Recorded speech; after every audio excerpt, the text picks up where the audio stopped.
Anda masih bersama kami dalam segmen khusus Road to CNBC Indonesia Awards 2023 Best Syariah Banks dengan tema ketahanan bisnis dan prospek ekspansi perbankan syariah saat global bergejolak. Masih bersama saya Aneka Wijaya dan kami juga masih bersama dengan Wakil Direktur Utama PT Bank Syariah Indonesia Tbk Bob Tiasika Ananta. Iya Pak Bob, melanjutkan dialog kita dari sebelum jeda tadi. Tadi Bapak sempat sampaikan era suku bunga tinggi ini mungkin masih akan berlanjut hingga second half 2024.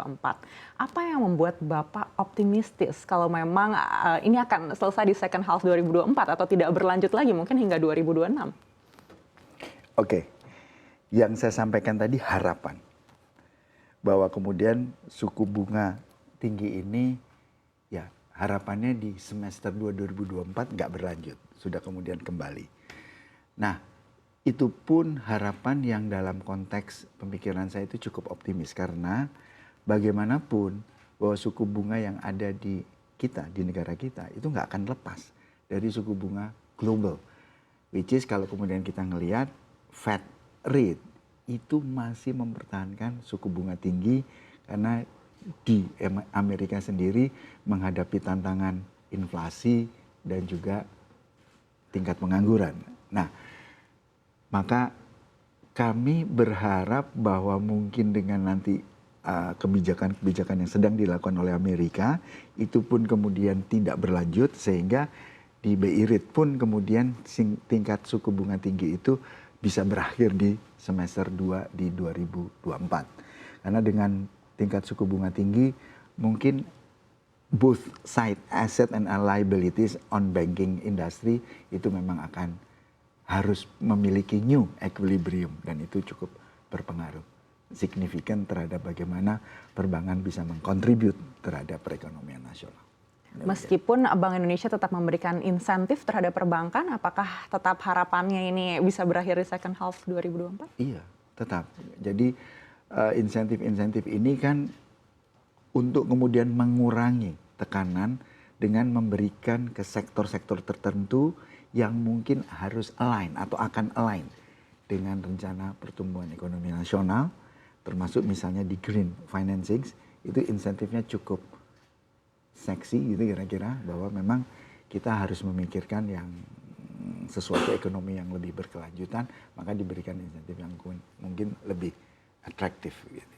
Baik, Bapak sendiri melihat risikonya sebesar apa sih Pak kalau ternyata memang era suku bunga tinggi ini akan berlanjut lebih dari second half begitu? Karena kalau kita lihat data ekonomi di dalam negeri ini kan sebenarnya semuanya masih cukup baik begitu kalau dibandingkan dengan negara-negara peers kita.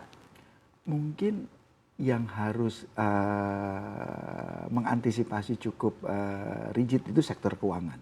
Karena pada saat kemudian suku bunga tinggi itu beberapa asumsi proyeksi segala macam itu harus disesuaikan. Itu yang pertama. Walaupun di sisi konteks sekarang semua perbankan itu sedang mengalami era transformasi di mana semua geserannya adalah melalui electronic channel atau digital, dan di sisi konteks bagaimana perilaku dari customer pun itu menjadi satu geseran. Sekarang plus dari aspek pricing. Jadi individu perbankan yang tidak bisa catch up dengan situasi transformasi tersebut itu yang mungkin akan tertinggal. Challenge-nya di sisi situ. Tetapi apakah kemudian menjadi sesuatu hal yang akan menghambat pertumbuhan ekonomi nasional? Secara langsung karena ekonomi ini memang terus berjalan dan kemudian sektor keuangan itu memang menjadi salah satu penopang. Tentunya dengan arah pertumbuhan ekonomi yang relatif kemudian cukup jelas dari skala makro, maka ya kami di pihak perbankan sih cukup optimis tentunya dengan apalagi kalau BI ada apa namanya kebijakan ya yang istilahnya jamu, kalau Pak Gubernur BI itu selalu bicara jamu kebijakan antara fiskal, moneter, kemudian saling mendukung, itu yang memang sangat diperlukan untuk antisipasi kondisi perubahan ke depan. Baik, kalau di BSI sendiri seperti apa Pak? Mungkin pengembangan untuk bisa mendapatkan jamu ini? Oke, pertama memang kita nggak bisa pungkiri bahwa transaksi keuangan itu memang harus disupport dan BSI harus hadir memberikan solusi terhadap kebutuhan transaksi keuangan. Di sini memang ke depan BSI akan bergeser untuk transaksinya lebih ke elektronik banking. Saat sekarang mungkin sudah geseran antara manual atau secara fisik dengan elektronik itu, di elektronik sudah 87%. Tapi ke depan itu akan makin besar lagi portionnya. Walaupun in term of jumlah rupiahnya bisa masih cukup dominan yang secara fisik. Tetapi geseran ke sana itu harus kita lakukan. Kemudian yang kedua, untuk BSI sendiri ini ada satu uniqueness di antara perbankan yang memang mungkin nggak ada di perbankan lain, yaitu produk gadai. Produk gadai ini kami melihat merupakan uniqueness untuk bisa melayani khususnya untuk masyarakat menengah ke bawah. Kita ada pegadaian di sini yang selalu dengan tagline-nya menyelesaikan masalah tanpa masalah gitu. Tapi sekarang memang BSI juga memberikan satu opsi tawaran bagi kemudian masyarakat menengah ke bawah untuk di aspek gadai. Dan kemudian yang ketiga, bagi kami di BSI itu yang menjadi challenge itu adalah aktivitas treasury. Ada beberapa hal yang kami menjadi concern karena satu, kedalaman keuangan perbankan syariah ini belum cukup dalam di Indonesia. Populasi Indonesia dominasi Muslim, tapi share syariah itu cuma sekitar 7,3%. Nah, kenapa? Mungkin karena pemainnya syariah ini juga mungkin belum terlalu banyak. Jadi kita memang harus membangun counterpart di perbankan syariah. Kedua, literasi keuangan syariahnya itu juga menjadi challenge. Bisa dibayangkan kalau hanya 7%, berarti 90%-an lebih itu belum terlalu kenal dengan perbankan syariah. Maka salah satu tugas dari BSI dan semua insan di perbankan dan keuangan syariah untuk meningkatkan literasi tersebut. Dan kemudian yang ketiga, itu instrumennya sendiri.